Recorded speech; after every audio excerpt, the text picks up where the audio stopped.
Well,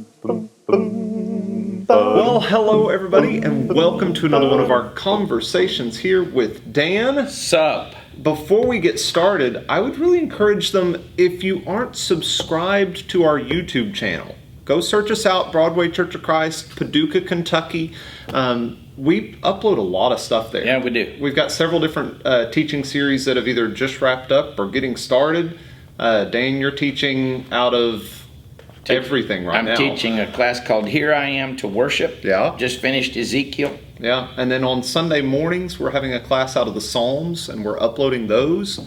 We've got passage attacks. We've got a lot of different things that we're uploading there. That's kind of our hub for a lot of the teaching material we've got. So if you haven't subscribed to our YouTube channel, we would really encourage you, go search that out if you're looking for just some good, solid Bible study material.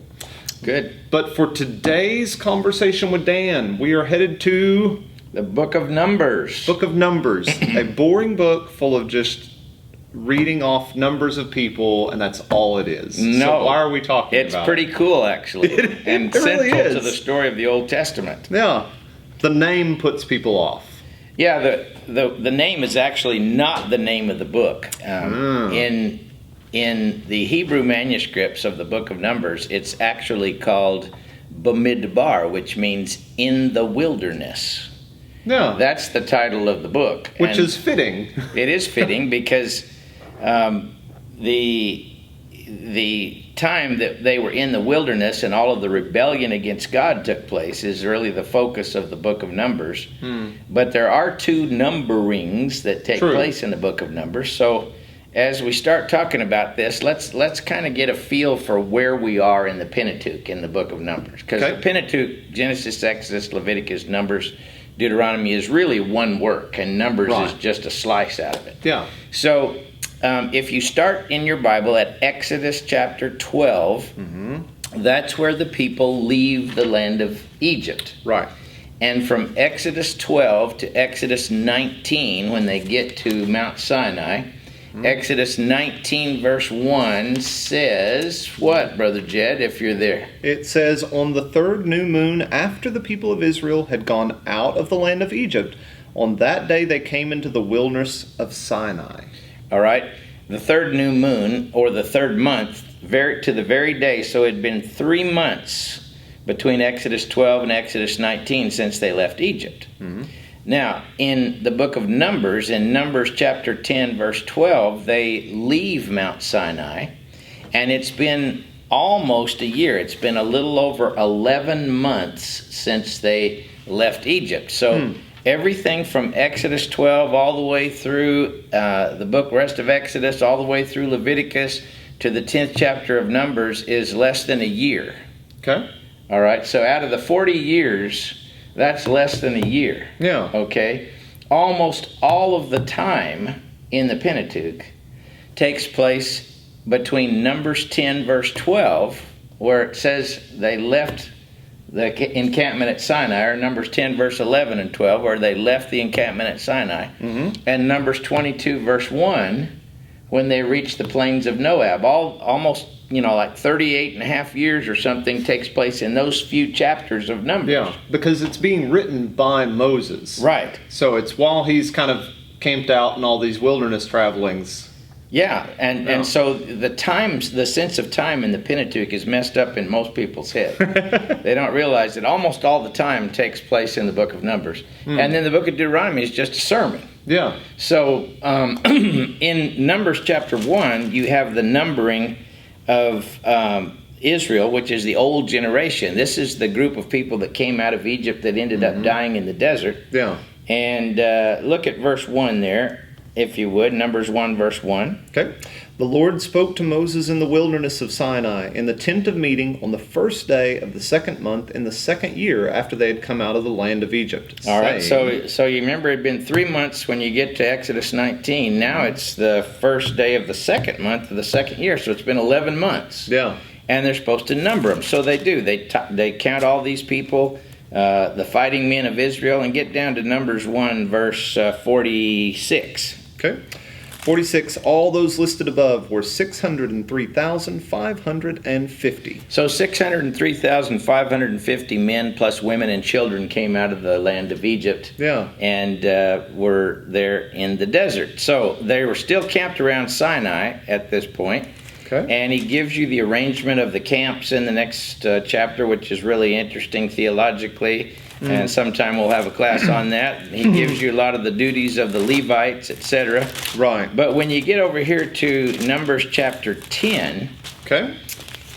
this is when they get up and leave Mount Sinai and begin this period that's called the rebellion. Look at Numbers 10, verse 11. It says, in that second year, in the second month, on the 20th day of the month, the cloud lifted from over the tabernacle of testimony. All right, so almost a year, lacking 10 days, 11 months and 20 days. Yeah. After they left Egypt, here we are, and we're leaving Mount Sinai, and we're going out into the wilderness, see?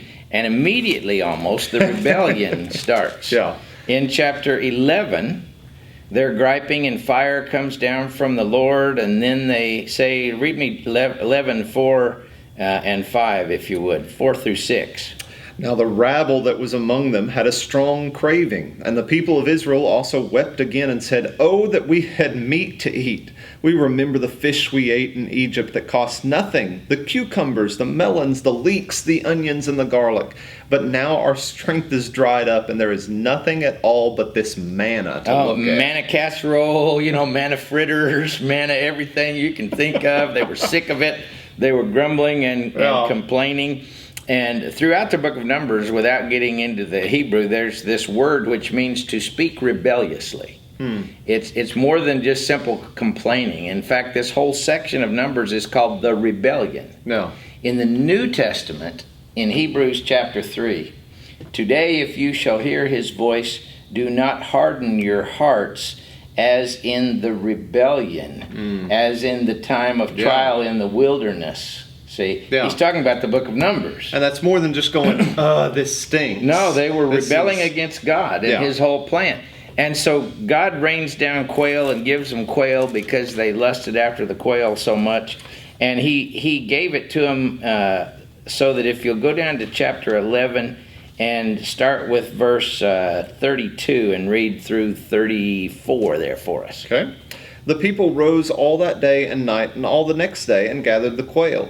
Those who gathered least gathered 10 omers, and they spread them out for themselves all around the camp. While the meat was yet between their teeth before it was consumed, the anger of the Lord was kindled against the people, and the Lord struck down the people with a great plague. Therefore the name of that place was Kibroth Hattaavah. There we go. Because they were because there they buried the people who had the craving. All right. The Kibroth Hattaavah means the graves of lust. And so what he's saying is their lust after food caused them to rebel against God, and so God killed a bunch of them. So rebellion part 2 in chapter 12, Miriam and Aaron rise up against Moses and say, God speaks to us too, so why does Moses have to be the leader? We want to be the leader. And Miriam gets leprosy and all that, and so this is a big crisis.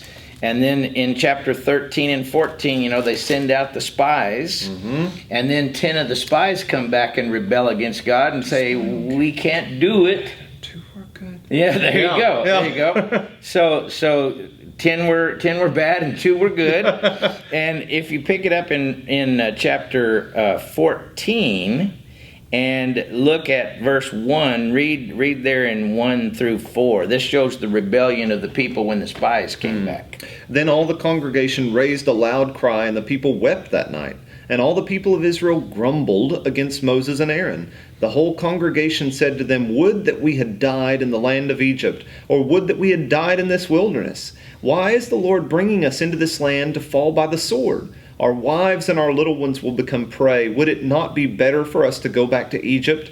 And they said to one another, Let's choose a leader and go back to Egypt. All right, so God says, go to the promised land. I'm giving you the promised land. They said, no, we don't want to. We want to go back to Egypt. And so they're in total rebellion against God. Look down at verse 8 and 9 where Caleb's trying to talk to them, and Joshua. It says, if the Lord delights in us, he will bring us into the land and give it to us, a land that flows with milk and honey. Only do not rebel against the Lord, and do not fear the people of the land, for they are bread for us. Their protection is removed from them, and the Lord is with us. Do not fear them. All right, but they did rebel. Yeah. And if you go down to verse 30, this is what the Lord said. Yeah. In verse 30, he says, not one shall come into the land where I swore that I would make you dwell, except Caleb the son of Jephunneh, and Joshua the son of Nun. All right, so go down to verse 37 and 38. And there, he says, the men who brought up a bad report of the land died by the plague before the Lord. Of those men who went to spy out the land, only Joshua the son of Nun and Caleb the son of Jephunneh remained alive. All right, so there's another major rebellion which sent them back into the wilderness, wandering for years. And then in chapter 16, you've got the rebellion of Korah. Yeah, and which a lot of people, they'll read this stuff and they'll be like, God's being really mean. No. And so I think that is this maybe one of our big points we're working towards of why is God kind of weeding out the people as they go through all of this? Well, this is the story of God's interaction with these people, and he doesn't put up with rebellion. He wants trust. He wants faith. He wants us to go forward with him. And when we rebel against him, there's consequences for that rebellion. Because I think it's important to point out again, this isn't just that one bad choice they made, or they grumbled once and went, oh God, why do we have to suffer through this? This is a wholehearted, they're completely turning their back on God. They're turning against God, and they're not respecting God or his commands. In chapter 16, Korah and Dathan and Abiram rise up and say, well, we want to be priests too. Why just Aaron and his sons? Yeah. And Moses hits the dirt and says, uh-oh, Lord, I don't want to be around when this happens. And so they insist on bringing their incense to God, and of course that doesn't work out well. No, read Numbers 16 starting at 31 through 35. Okay. And as soon as he had finished speaking all of these words, the ground under them split apart, and the earth opened its mouth and swallowed them up with their households and their people who belonged to Korah and all their goods.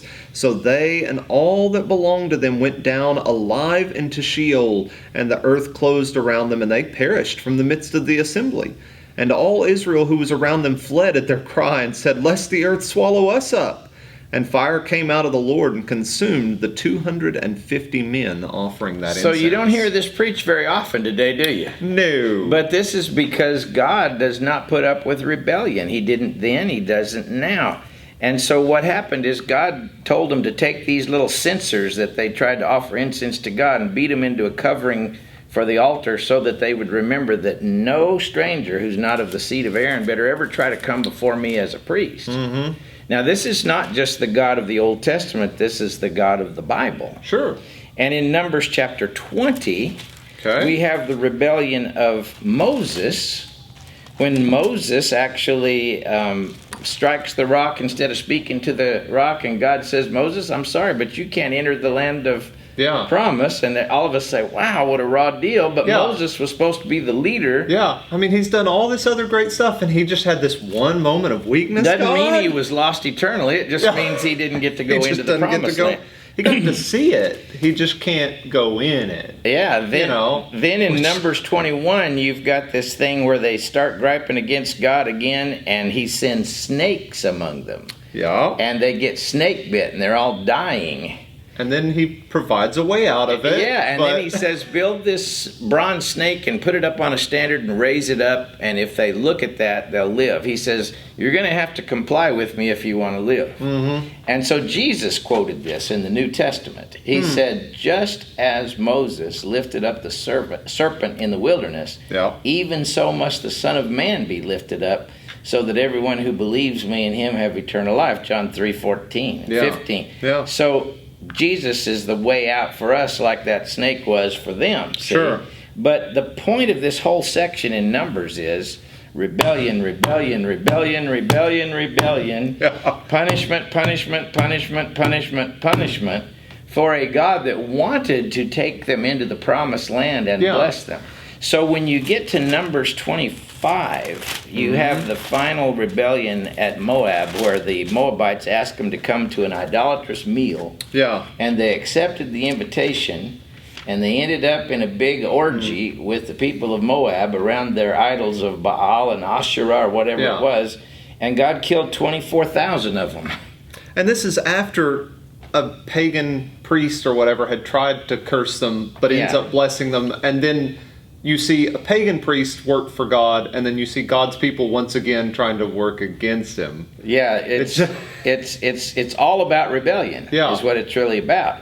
And I do not believe that our teaching is complete unless we understand this about God, that God will not abide continual rebellion against him.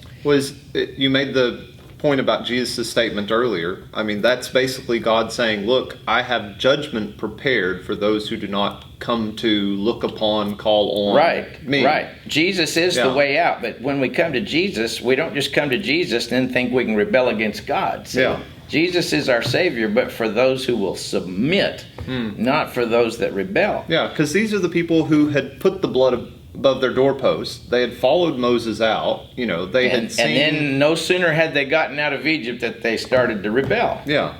Now, in chapter 26, the old generation is now all dead, except for Joshua and Caleb. So we count them so again. There's a new counting. Now, this is very important because it shows that when God promised Abraham, I will make of you a great nation. Yeah. God meant, even if I have to kill one generation of you and raise up a second great nation. So when you look at this second census and you go all the way to the end of it, go to Numbers 26, verse 51. This was the list of the people of Israel, 601,730. So he killed 603,550 of them, and he raised up another 601,730 of them and says, see, I can kill you and I can still keep my promise to raise up a great nation.